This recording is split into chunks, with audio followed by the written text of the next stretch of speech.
بسم شیطان رجیم. سلام عرض میکنیم خدمت شما خوبان بینندگان برنامه آداب بردگی. بله، خب نظر ما راجع به شکل و شمایل امام و نقش اون چیست؟ اولا ما قبلا گفتیم که امامی که میگیم باید ناکس و عقب مونده باشه، این یک.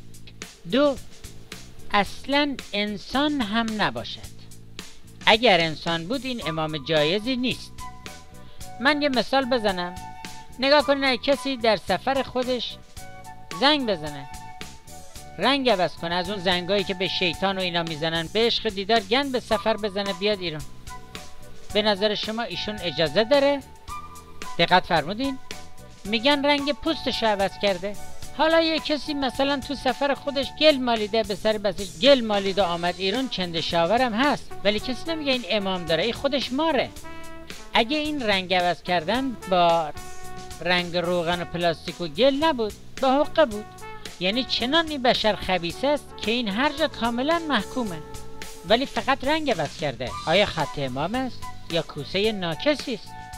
در جواب باید بگیم از نظر احکام اجرایی نه، علی گدا امام یا رهبر کاملی نیست. بله.